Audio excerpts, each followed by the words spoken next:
Welcome back to Inside the Philippines. Pull up a chair for this one, because it's not the kind of story you're expecting. Most of the men who sit down with us got taken, got played. Some bar in Angeles, some girl on Filipino Cupid, some scheme they walked into with their eyes half shut. You know the shape of it before they even open their mouths.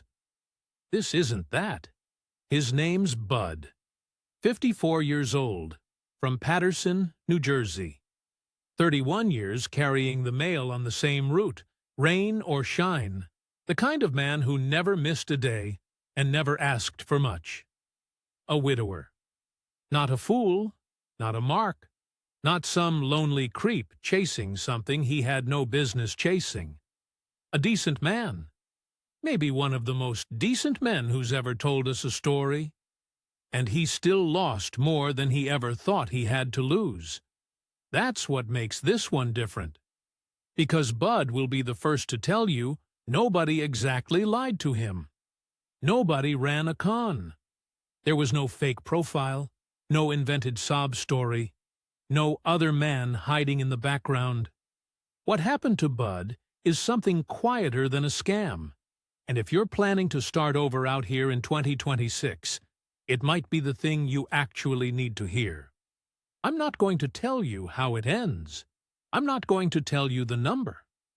I'll just say this. When you hear how it happened, step by step, each little piece so reasonable on its own, you might catch yourself thinking you'd have done exactly the same. That's the part that'll stick with you. Here's Bud's story, in his own words. So I don't really know how to do this. Talk about myself, I mean. Never been much good at it. 31 years I carried mail. Same route, mostly. Out past the old rail yards in Paterson, the residential loop, houses I knew better than the people in them. I knew everybody's dog. I knew which porches had the loose board. I knew Mrs. Alvarez left cookies out at Christmas. And Mr. Petrozza never once said good morning in 11 years. You do a thing that long, it stops being a job. It's just your legs. It's just your day. And most of those 31 years, I came home to Diane. We got married when I was 23. No kids. That didn't happen for us. And after a while, we stopped talking about why. But we had each other. And honestly, that was plenty. She was the one who ran things. Money, the calendar, the big decisions. That was all her. I was good at showing up. She was good at everything else. Worked out fine for a long time.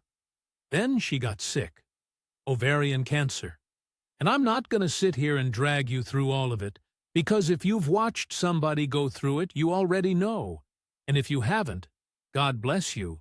I hope you never do. 3.5 years. There was a stretch in the middle where they told us it was gone, and we believed it. We actually let ourselves believe it. Then it came back. Toward the end, there was a hospice nurse coming twice a day. Nice woman. Filipina, actually. Grace. Funny how that comes back to me now.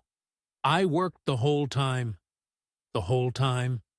Because the mail doesn't stop, and the bills don't stop, and honestly, if I'm being straight with you, because I didn't know what I'd do with myself if I stayed home, and just watched. So I walked my route in the morning, and I sat with her at night, and that was my life. And then, one morning, it wasn't. You want to know the thing nobody warns you about? The quiet. I'd lived in that house 30 years. I knew every sound it made. But after Diane, it got quiet in a way I didn't have a word for. I'd come home, hang my keys, and there was just nothing. Nobody to tell about the loose dog on Fifth, or the guy who yelled at me over a jury summons like I wrote the thing myself. You carry these little nothings around all day to give to somebody at night. And I had nobody to give them to. I'll tell you exactly when it hit me. I was standing at the microwave, 2 minutes 40 on some frozen thing, and I caught myself reaching up to set it for 2 plates. Like I still had to make enough. And I just stood there, 54 years old, standing in the dark by the microwave, learning how to cook for one. That sounds small. I know it sounds small. But that was the bottom for me, right there. Here's the other piece. When the insurance came through, and with what we'd put away, I was sitting on about $95,000, plus my pension. Now, for a mailman, that's real money. More than I'd ever had in my life in one spot. And I didn't want a cent of it. It just sat in the account, like something Diane left on the counter that I couldn't bring myself to move. So there I am. Money I didn't want, a house too quiet to sit in, and no idea on God's earth what a man my age is supposed to do next. Then there was Sal. Sal and me came up together at the station, retired around the same time, and Sal, about a year before, had gone and married a woman from Cebu. Younger, sure. And I'll be honest, when he first told me I did the thing everybody does, I thought, oh, here we go, Sal, come on. But then I'd see him. And the guy was happy. Genuinely. Lighter than I'd seen him in 20 years. He'd show me pictures, tell me about her family, how they all ate dinner together, how the whole street knew his name. And he wouldn't shut up about it. Every time. You should look into it, buddy. Not what you think. Good people. Family people. I'd wave him off. But then I'd go home to that quiet. I started watching videos. Late, 1, 2 in the morning when I couldn't sleep. Retirement in the Philippines. Your money goes 4 times as far. Everybody speaks English. And it's Catholic. Which, I don't know. That mattered to me. My mother's house was Catholic. It felt, respectable's the word. Church on Sunday. Family around the table. Not one of those trips certain guys take that you don't talk about after. This felt different. Decent. That word kept coming up in my own head. Family. Like it was the answer to something. So I did the thing I never do. The thing Diane always did. I made a big decision by myself. I booked 2 weeks. Told myself I was just gonna go look.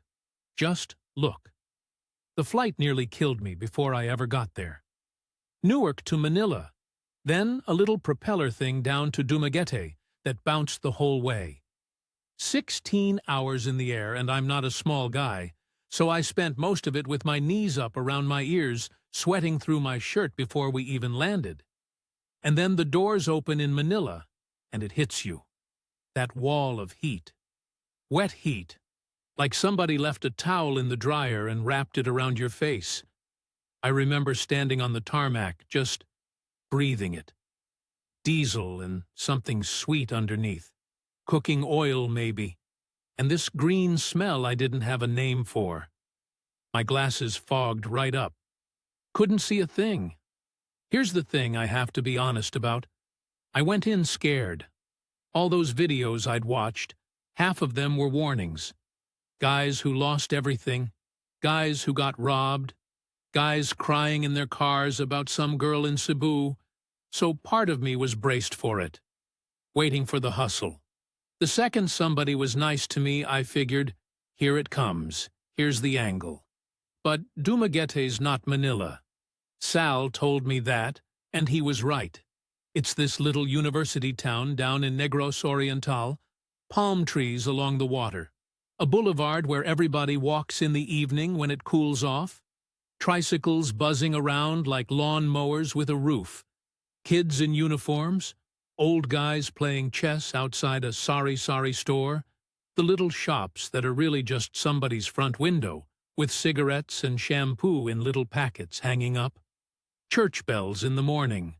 Roosters way before that. 4 a.m. Some rooster right outside the guest house. Every single day, I never got used to it. And it was slow. That's what got me. Everything moved slow, and nobody seemed bothered about it.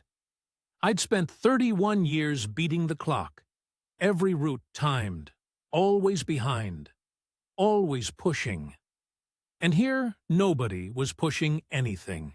I'd order a coffee, and it'd take 20 minutes, and I'd sit there and think, well, all right then, 20 minutes. I got 20 minutes. I don't want to make it sound like paradise. There's poverty there you don't see in Jersey, real poverty, and I'm not going to pretend I didn't notice it, but it felt decent. That word again. People went to Mass. Families ate together, big loud tables of them. Nobody was doing the thing I was scared of, at least not that I could see.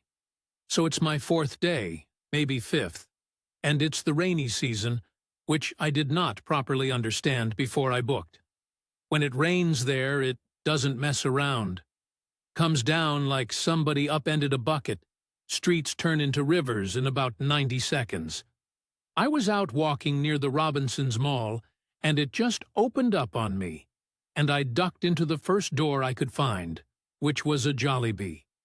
Now, if you don't know Jollibee, it's the fast food there, the big one, this grinning bee mascot, red and yellow everywhere. Fried chicken, they call Chicken Joy, and these sweet spaghetti with hot dogs cut up in it. Filipinos love the place. It's packed all hours. So I'm standing there dripping, looking like a drowned bear, and I get in line. And ahead of me, there's this woman with a whole cluster of little kids around her. 4 of them. 5. And she's ordering. Carefully, you know, counting it out. This many pieces, this many drinks, and the kids are all yammering at her, and she's keeping them all straight, without ever raising her voice. And I'm doing my thing, counting my change. I always count my change. Drove Diane nuts. 31 years handling other people's mail, I don't know. I count. And I've got these unfamiliar bills, the 100-peso ones, and the coins, and I'm squinting at them like an idiot, trying to work out what I'm holding. And she looks over. This woman. And she laughs. Not mean. Just, she caught me at it. This big American frowning at a handful of pesos like it's a math test. And it struck her funny.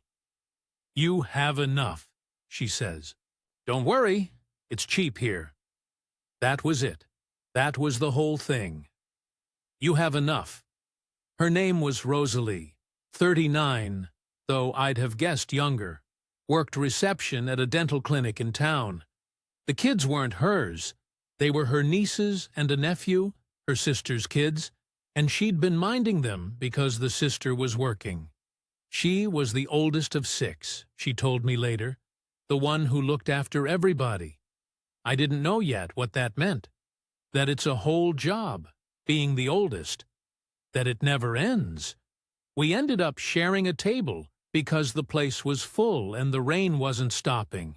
2 hours, maybe, just talking. The kids demolished a bucket of Chicken Joy, and she made them say thank you to me in English, which they did, all shy, and I about melted. And here's what I keep coming back to. She didn't ask me for anything. Not that day, not that week. I kept waiting for it. That's the honest truth. I was waiting for the ask, because that's what all the videos trained me to wait for. And it didn't come.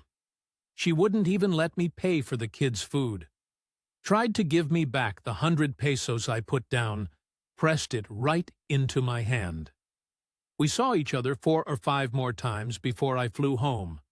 Coffee, a walk on the boulevard once the rain quit, one dinner at a little place her cousin ran, where the adobo was better than anything I've had before or since. And every time she paid her own way, insisted on it, took her own tricycle home. I remember thinking, this is a serious person, not some girl looking for a meal ticket, a grown woman with a job and a family and her own 2 feet under her. That's what I told myself. And you know what? It was true. That's the part one need you to understand before I tell you the rest. It wasn't a lie. She was exactly who she said she was. That's what made it so hard to see the shape of what was coming. Because it wasn't a trap somebody built for me. There was no trap. There was just a family. And a whole way of doing things I didn't understand yet. But I'm getting ahead of myself. I flew back to Newark with her number in my phone and that quiet house waiting for me. And for the first time in a long time, the quiet didn't feel like the end of something. Felt like maybe the front end of something instead. 2 weeks later, I was calling her every night. For 6 months, we just talked. I want to be clear about that because it matters. 6 months of nothing but talking before a dime changed hands. If this was a con, it was the slowest con in history. Every night, well, every morning for her, she was 12 hours ahead. We'd get on Messenger. She'd prop the phone up while she was getting ready for the clinic, doing her hair, and we'd just chat about nothing. Her day. My day, which wasn't much, a retired guy puttering around a too-big house. She'd show me the rain coming in off the sea. I'd show her the snow. She thought the snow was the funniest thing she ever saw. Couldn't believe I had to shovel it. She prayed. That was a thing I noticed early. Not showing off about it, just it was woven in. She'd say, God is good when something worked out, and mean it. Told me she lit a candle for Diane at the cathedral, the big stone one in Dumaguete. I never told her to. She just did it, and told me after. I'm not a churchy guy myself, fell out of it years ago, but that got me. A woman I'd known a few weeks lighting a candle for my dead wife. I went back in the spring. Longer trip that time, 3 weeks. And that's when I met the family. Now, if you've never been folded into a Filipino family, I don't know how to explain the size of it. Back home, you got your wife, your kids. Maybe you see your brother at Thanksgiving. There, it's this whole organism. The mother, the sisters, the brothers, cousins I could never keep straight. All the little ones. And they're all around, all the time, in and out of the house, everybody eating off everybody's plate. They had me over the first week. Little house up in the hills outside town, cinder block and tin, a basketball hoop nailed to a coconut tree out front, like every house has.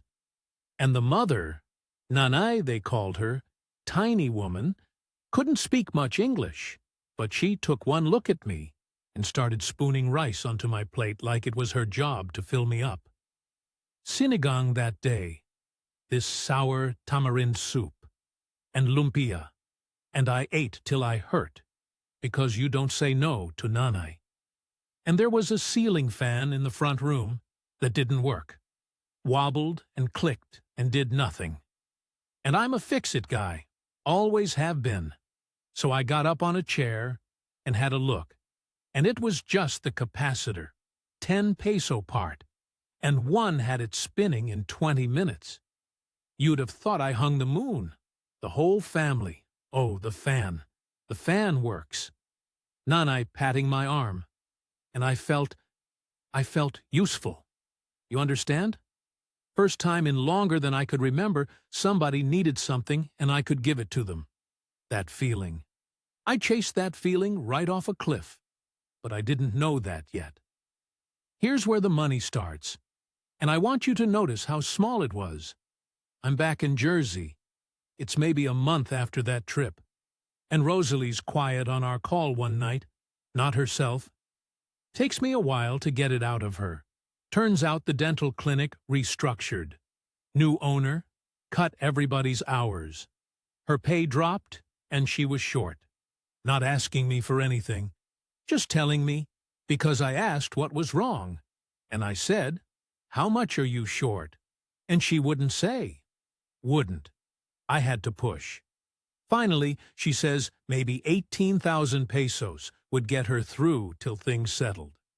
18,000 pesos. I did the math. About 320 bucks. $320. That's it. That's a night out back home. This woman had lit a candle for my wife.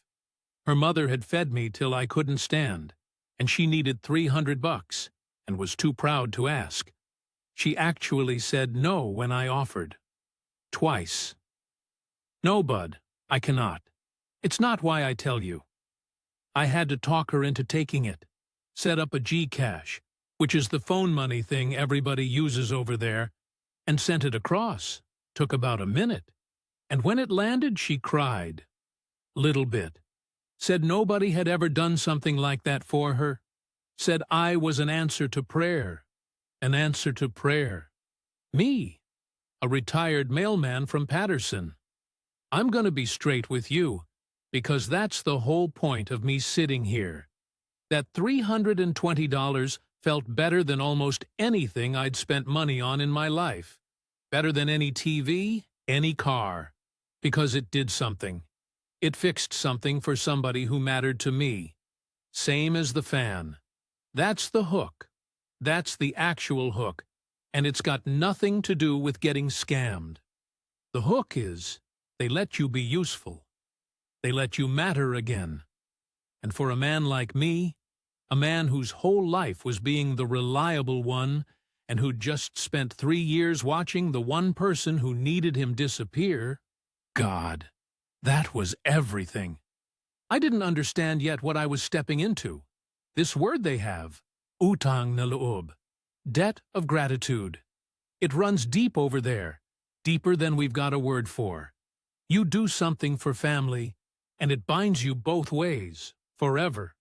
And when you send that first bit of money, whether you know it or not, you just told a whole family how you fit. I didn't know I was the oldest daughter now, same as Rosalie, that once you're the one who can, you're the one who does. Not for a while. Forever. Nobody sat me down and explained that. To be fair to them, and I try to be fair, even now, I don't think most of them thought of it as a plan. It's just water running downhill. Foreigner shows up, foreigner has money, foreigner loves our Rosalie, of course he'll help. That's what a good man does. That's what family is. And the thing is, they weren't wrong that I'd want to. That's what nobody tells you about the trap. It's not built out of lies. It's built out of your own better nature. I flew home from that spring trip already thinking about the SRRV, the retirement visa, started reading up on it, the deposit, the whole business. I was doing the math on moving there, $320 in, and I was already doing the math on the rest of my life. The father was the next one. Rosalie's dad, Tatay, they called him, diabetes. Which over there is, it's everywhere, and it's brutal, because half of them can't afford to manage it right. He'd been getting sick for a while, she'd mentioned it. Foot trouble, tired all the time. Then one night she calls me and she's really rattled. They'd taken him to the hospital in Dumaguete, the public one, and it was bad. Blood sugar through the roof, talk of losing toes. And here's the thing about hospitals there. You want to know something that'll turn your stomach? They ask for a deposit before they'll do much of anything. Cash, up front. No deposit. Your father sits in the hallway. That's it. That's the system. No insurance, no Medicare, none of that. You pay or you don't get treated. The deposit was 140,000 pesos, about 2,500 bucks. Now that's a different number than the 320. I felt that one. Not because I didn't have it. I had it. I had 90-some thousand sitting in the bank still. But because it was the first time the number was big enough to notice. $2,500, gone in an afternoon, for a man I'd met exactly twice. And I did it. Course I did it. Sent it that same day through Western Union because the GCash limit wouldn't cover it in one go. Rosalie was crying on the phone, the real kind, not the pretty kind, the ugly gulping kind you can't fake. Her father. What was I going to do? Say no? Let the man lose his foot over $2,500 I wasn't even using? I paid it, and I felt like a good man. I want to be honest about that, because it's the whole trap right there. I didn't feel taken. I felt like a hero, like the money I'd been sitting on, the money that just reminded me of Diane every time I looked at the statement, was finally doing something a decent person would be proud of. Tatai kept the foot, by the way. They got him stabilized. And when I went back that next trip, he grabbed my hand in both of his, this old man, and said something in Bisaya I couldn't understand. And Rosalie translated it as, "You are my son now." And I'll tell you, I got choked up. Standing in that hot little house with the fan I fixed going overhead, an old man calling me his son. You are my son now. I think about that a lot. Because in a way, he meant it kind. And in a way that phrase was the bill. You're my son now means the son takes care of the family now. Both things were true at once. That's what I couldn't get through my head back then. That a thing can be real love and a job description in the exact same breath. After the father, it never really stopped. That's the part that's hard to explain to somebody who hasn't lived it, because no single piece of it sounds crazy. The two nieces, the little ones from the Jollibee, their schooling. In the Philippines, even the public school costs you. Uniforms, shoes, projects, fees for this and that. And if you want them in a halfway decent school, it's real tuition. So that became mine. Maybe 15, 20,000 pesos a semester between the two of them. $350 a semester. And what am I gonna do? Tell two little girls who call me Tito Bud they can't go to school. Then, the brother. Rosalie's younger brother wanted to drive a tricycle for a living, one of those motorbikes with the sidecar. But he needed the trike. 110,000 pesos, about $2,000 for a second-hand one. But see, it was an investment, right? He'd make money with it, pay me back. Everybody agreed he'd pay me back. He never paid me back. I want that on the record. Nice enough kid. Never saw a peso of it. Then the roof on Nane's house leaked, so we fixed the roof. Then the fix didn't hold through the next typhoon, so we fixed it again, properly this time. Then somebody's phone broke, and you can't work without a phone over there. Everything's on the phone. Then a cousin got sick. There's always a cousin. Add it up, and I was sending somewhere between 35 and 50,000 pesos a month. Call it $650, $900 every single month, on top of the big one-offs. And every time it was just until things stabilize. Things never stabilize. I need you to hear that. That's not me being bitter, it's just arithmetic. When you're the answer to everybody's emergency, the emergencies don't run out. They find you.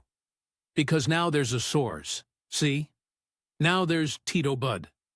My buddy Sal, back home, he actually tried to warn me. And this is a guy who married a Filipina himself, happily, so he wasn't talking down about anybody. He just said, "Buddy, you gotta set the number. You set the number they can count on, monthly. And then everything else is no. Because if you don't set it, there's no number.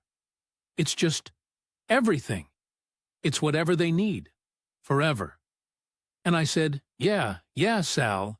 It's not like that with Rosalie. Her family's different.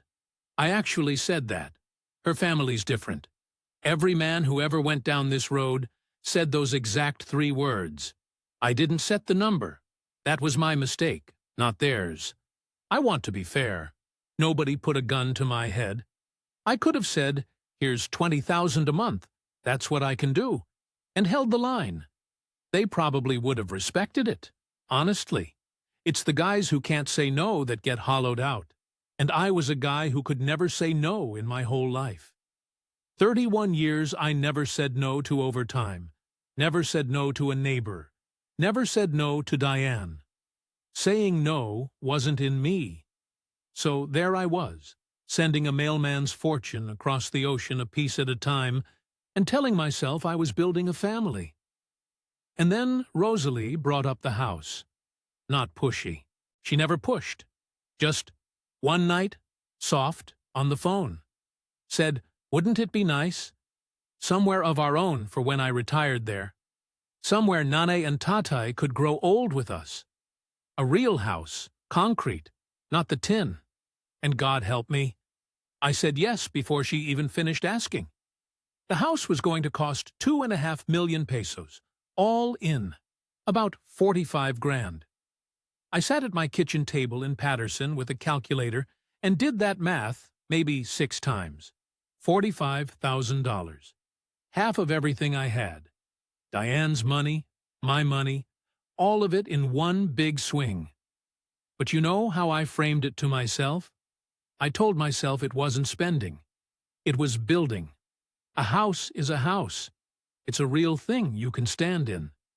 At the end of it, I'd have somewhere to live, a place to retire, instead of rotting in an empty 2-family in Jersey missing my wife. It felt like the opposite of throwing money away.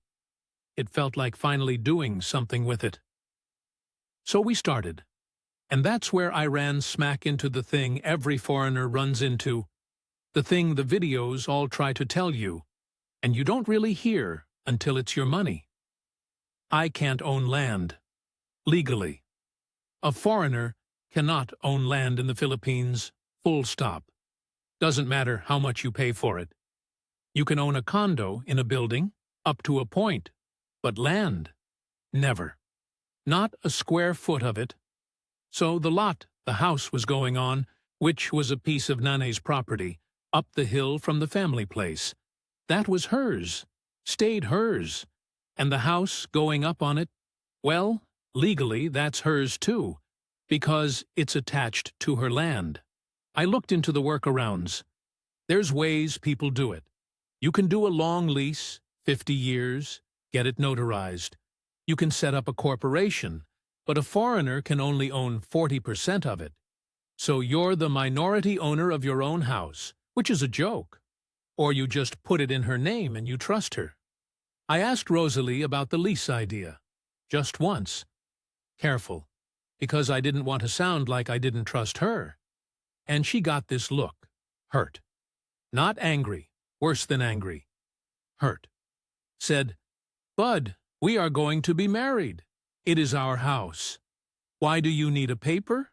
Do you think I would put you on the street? And I felt like garbage for asking. Like I'd insulted her whole family, accused them of something. So I dropped it. Never brought up the lease again. That right there, that's the moment. You want the one moment where it went wrong? That's it. Not the money. The money was already gone in 100 little pieces. It was me being made to feel ashamed for wanting my name on a piece of paper and folding. Because that's how it works. It's not that they twist your arm. It's that wanting the normal protection a normal person would want gets turned into you being a bad man. And a guy like me, a guy who spent his whole life just wanting to be a good man, that lands. That lands hard. So the house went up in Nane's name, on Nane's land, and I paid for all of it. And building a house over there, from 8,000 miles away, God. It's like feeding money into a furnace with the door open. I couldn't see any of it. I'd get photos, a foundation, some rebar sticking up, bags of cement stacked under a tarp. And then the numbers started doing this thing where they never quite matched. The cousin was the contractor. Of course, there was a cousin. Everything runs through family there, which sounds nice until you realize it means there's no arm's length on anything, no real receipts, no bid you can check. I'd send the money for the second floor materials, and then a month later, find out the second floor hadn't been started. They'd had to buy the hollow blocks twice because the first batch got rained on and prices went up. And could I send a little more? Always a little more. By the time the walls were up on the ground floor and the second story was still just posts sticking into the sky, I'd sent 2.1 million pesos, $38,000. And the house wasn't close to done. Wasn't half done, honestly, not properly. I sat with my bank statements one night, first time I'd really looked, all of it in one place, and I added up everything. Not just the house, all of it. The clinic money, the hospital, the trikes, the tuition, the roofs, the monthly, the house, all of it going back to that rainy day in the Jollibee. I'm not going to give you the full number yet, because I didn't fully let myself see it yet either. I looked at it, and then I sort of closed the laptop. Told myself I'd count it proper later. Told myself it was an investment, a family, a future. But I'd felt something shift. When I started asking about the receipts, when I asked the cousin straight, through Rosalie, where the extra 200,000 for the blocks went, the temperature changed. That's the only way I can put it. Everybody got real quiet and real polite. Poe this and Poe that. Nobody would give me a straight answer. And somehow, me asking the question became the rude thing, the offensive thing. Saving face, they call it. You don't put someone on the spot. But I wasn't trying to shame anybody. I just wanted to know where my money went. And Rosalie, who'd never once been short with me in 2 years, got short with me. Said I was embarrassing her in front of her family. Said didn't I trust them after everything. After everything. Like the everything was them giving to me and not the other way around. I remember I hung up that call and sat in the dark in my kitchen. The heat was on, it was February, snow on the ground, and I had this feeling I hadn't had since Diane got sick. That feeling where some part of you already knows the truth, and the rest of you is working overtime not to hear it. I told myself it was just cultural, the way they do things. Different, not wrong. I told myself I'd fly over for the fiesta in a few weeks, see the house with my own eyes, sort it all out face to face. Everything would make sense once I was there. I even believed it. Mostly. But I booked the flight with a knot in my stomach I couldn't explain away. And I'm a guy who explains things away for a living. The fiesta was the town patron saint's day, so the whole barangay was going. Roasted pig turning on a spit-out back. This lechon they'd been up since dawn tending. The skin crackling and the fat dripping into the coals. Case after case of Red Horse. The strong beer. The one that gets you sideways quick. Karaoke going in 3 different houses at once. Everybody murdering the same Air Supply songs. Kids running everywhere. And up the hill behind it all, my house. Half a house. Ground floor walls up. Second floor, just those concrete posts poking at the sky like fingers. Standing there in the heat, waiting. I'd been in country 3 days by then, and something was off.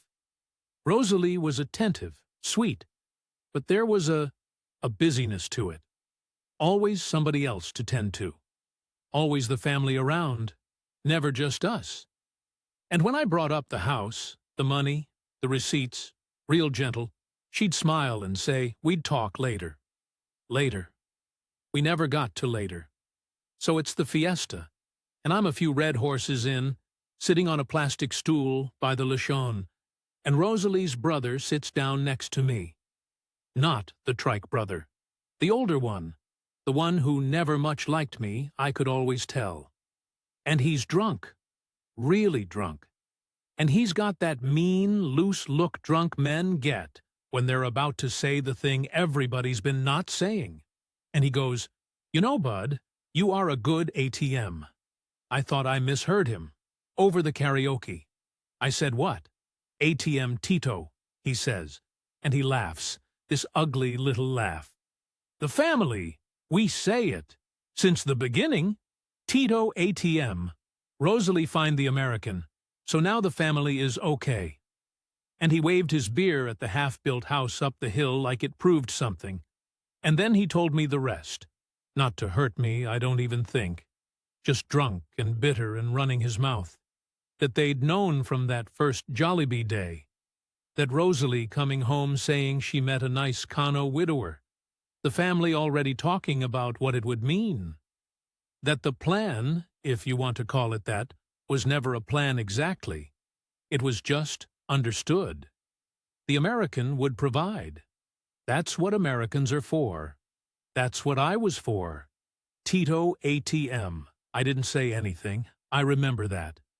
I just sat there with my warm beer and the pig fat popping and the whole party going on around me like the world hadn't just tipped over. Some cousin was singing Total Eclipse of the Heart, flat as a board. I remember that detail for no reason.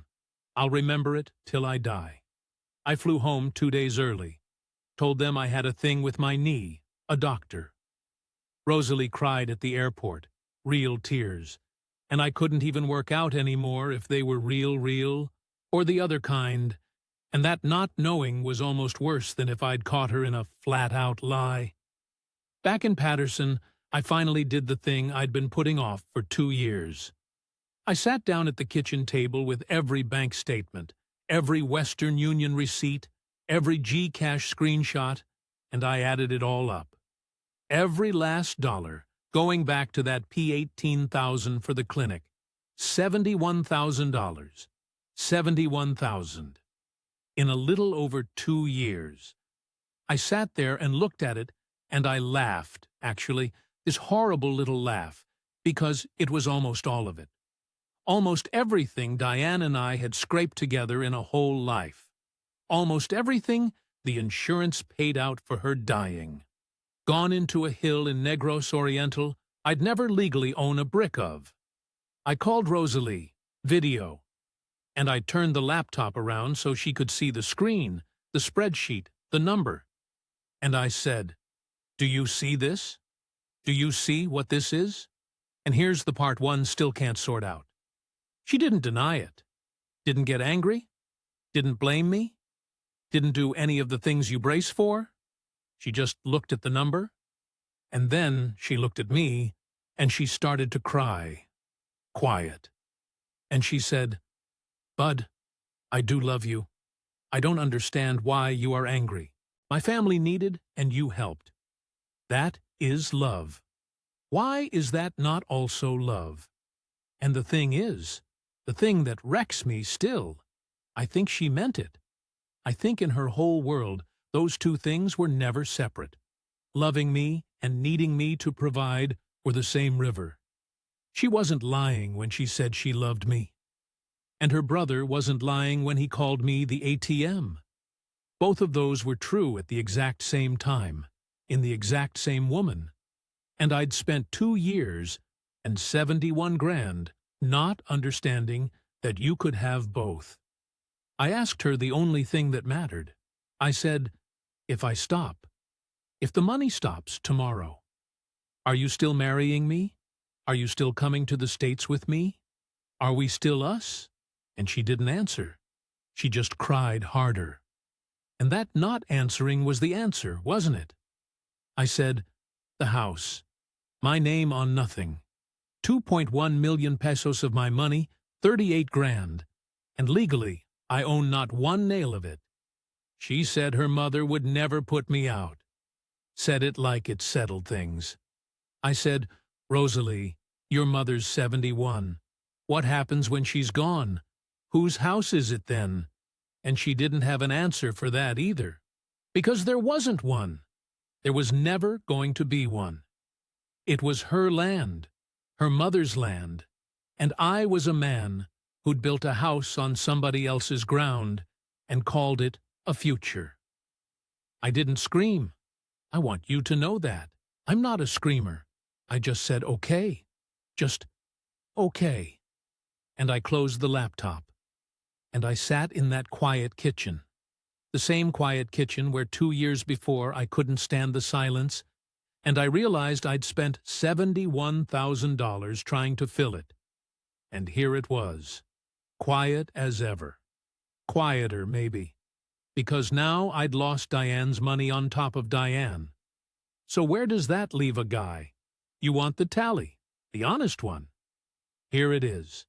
I put in about $71,000 over a little more than 2 years. When the dust settled, I had maybe $24,000 left of the 95. The house up on Nanay's Hill, 38 grand of it mine, and my name on nothing. Not the land, not the walls, not a single one of those hollow blocks I paid to buy twice. Far as any Philippine court cares, I was a generous visitor. I didn't fight it. People ask me that. Why didn't you get a lawyer, chase the money, put a lien on the house? And I looked into it, believe me. But the land's hers. The bill's attached to the land, so it's hers. And there's no paper anywhere with my name. A lawyer in Dumaguete told me, real kind about it, that I could spend another few $1,000s to be told what I already knew. So no, I let it go. Sometimes letting go is the only move that isn't just throwing good money after bad. I don't hate her. I want to say that plain, because I know how this story sounds. It'd be easier if I hated her. If she'd been some cold operator, some bar girl running 10 guys at once, I could box it up and call it a scam and feel clean about being angry. But that's not what it was. Rosalie loved me. In her way, in the only way her whole world ever taught her, she loved me. And she also needed me to be the ATM. And in her head, those were never two different things. They were one thing. Love was provision. Provision was love. She could no more separate them than I could separate breathing from being alive. That's the part one keep chewing on. Because I've had 2 years to think now, and I've stopped trying to work out whether she was good or bad.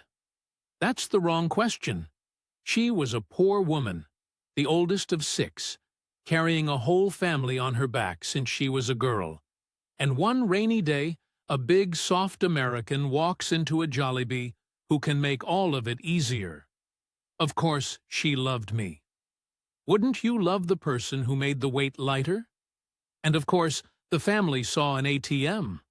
When you've got nothing, and a man with something walks in, what else would he be? I'm not saying it was right. It cost me most of what Diane and I built. But it wasn't evil. It was just a different set of rules I sat down to play without ever reading the card. I'm back in Patterson. Sold the big 2-family finally. Couldn't take the quiet. Got a little place. And I went back to work. Few days a week. Not the mail. My knees are done for that. Sorting, part-time, down at a distribution center. And I know how that sounds.